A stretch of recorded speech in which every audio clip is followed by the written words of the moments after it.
Šiandieninėje laidoje iš arčiau jūsų laukia pažintis su menininkė Egle Untulyte, prieš gerą 10-metį apsigyvenusią Viešvilėje ir į čionykščių gyventojų kasdienybę įnešusią didelę dozę menų įvairovės. Kaune gimusi, augusi ir menų mokslus pabaigusi menininkė į mūsų kraštus atklydo, kaip ji pati teigia, meilės vedama.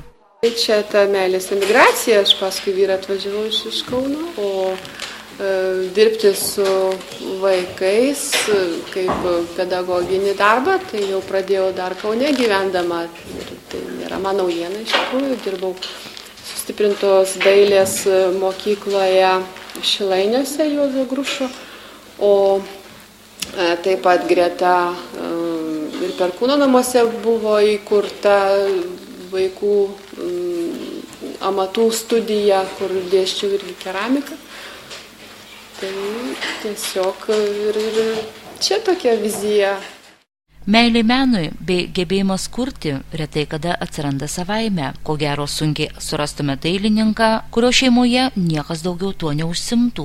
Jeigu to nedarė tėvai, vadinasi paveldėjimų šaknų reikia ieškoti dar giliau.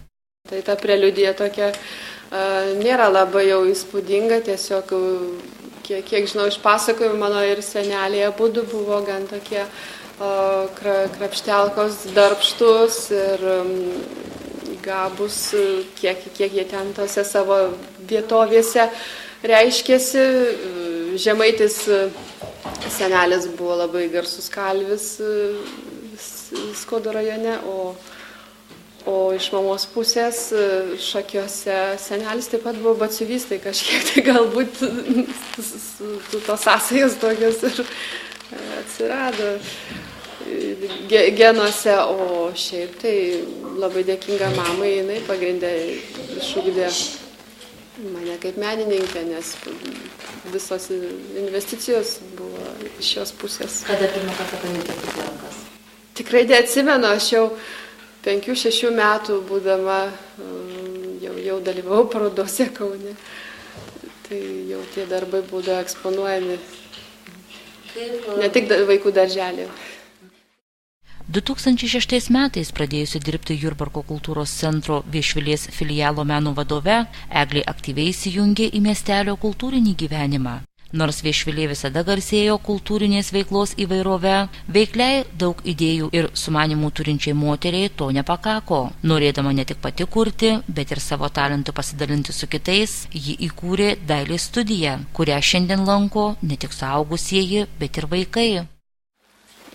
Pati studija kaip užuomazgos gimimo diena studijos oficiali, tai yra 2006 vasario 18 diena, bet tai buvo suaugusiai pagrindė atėjo tuomet kviečiami, bet vaikų vėliau susiformavo taip pat būrys, su kuriuo ir jau dirbame jau 7 metų. Su kuo lengviau dirbti su vaikais? Ar įdomiau, ar skiriasi, kitaip paklausiu, ar skiriasi darbas su vaikais ir suaugusiais? Taip, tai be abejo labai skirtingi. Amžiaus grupės skirtingas darbo pobūdis, nes viena tai yra ugdyti vaiką kūrybiškai, meniškai, o visai kas kita jau subrendus suaugusį žmogų, kuris jau ateina su savo tam tikrom kažkokiam nuostatom, o vaikas, jo raida yra kitokia nei suaugusio žmogaus.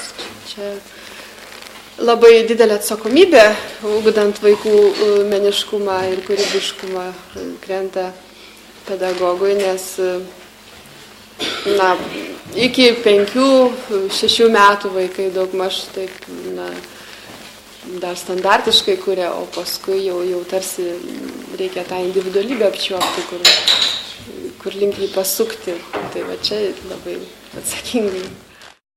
Pedagoginį darbą Eglė Untulytė dirbo ir anksčiau, tik atvykus į Jurbarką dailės paslapčių mokė Naujamiesčio vidurinės mokyklos moksleivius. Čia už puikų darbą ir dalyvavimą įvairiuose konkursuose bei parodose buvo nekartą skatinta įvairiais pagyrimais ir padėkomis. Dabar šias padėkas jai reiškia Viešvilės bendruomenė. Vargu ar užtektų abiejų rankų pirštų, norint suskaičiuoti šios menininkės sugalvotus ir įgyvendintus projektus. Eglės sumanumo dėka vietos vaikai čia laukia laukia ne tik Kalėdų, bet ir vasaros pradžios, nes kiekvienais metais, birželio 1-ąją, vaikų gynimo dieną čia vyksta jiems skirta šventė, kurioje susitinkama su kapitono Flinto pasiuntiniais ir kartu atliekamos įvairiausios užduotys, tokios kaip piratiškos mados konkursas ar praėjusiais metais pačių vaikų kurti laivai ir plaustai. Ne ką mažiau išradingai menininkės dėka čia švenčiamos ir žiemos šventės. Prieš Kalėdas menininkė kartu su miestelio bendruomenė ruošia prakartėlę. Lietuvos nepriklausomybės dieną čia vyksta sniego akcija, o per Švento Kazimiero vardines organizuojama tradicinė pavasarinė mugė. Ir nors kiekvienais metais Eglė Viešviliečius nustebina kokiu nors nauju projektu, pastarųjų atmintyje gyvi net ir prieš keletą metų vykę renginiai.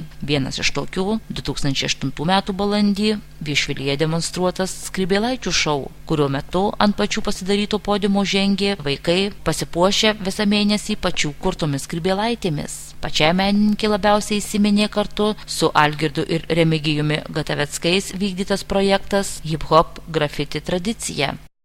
Labiausiai tai su broliais Gataveckais, Remigijum ir Algirdu, kuomet jie čia buvo atvykę ir su vaikų globos namų vaikais, aišku, ir miestelio vaikais vykdėme hip-hop plus grafiti plus tradicija. Tai buvo projektas jungiantis ir šiuolaikinės įvairias ir gatvės meno, ir hip-hop šokio apraiškas, o taip pat ir įvedėm tradicinių amatų tokio kaip perdavimo idėją, kad tą, ką sukūrė galbūt kurdami kažkokias kaip grafiti kompozicijas, pavertė paskui kompozicinėmis iš tradicinių medžiagų, tai ir iš molio, ir iš stiklo buvo padarytos.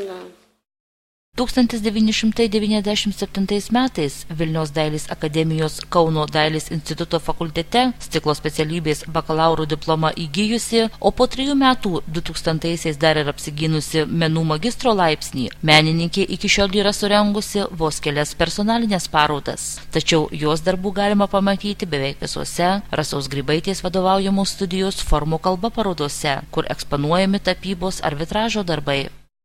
Personalinių parodų neturėjau, aš daug trejetą tik tai. O šiaip grupinėse parodose tai dalyvausiu su pagal savo specialybę stiklo. Irgi darbai keliavę yra, kiek žinau, ir po Baltijos šalis, ir į Olandiją iškeliavę. O šiaip tokio, kad labai jau aktyvaus asmeninio kūrybinio proceso nelabai vystau, nelabai yra kada.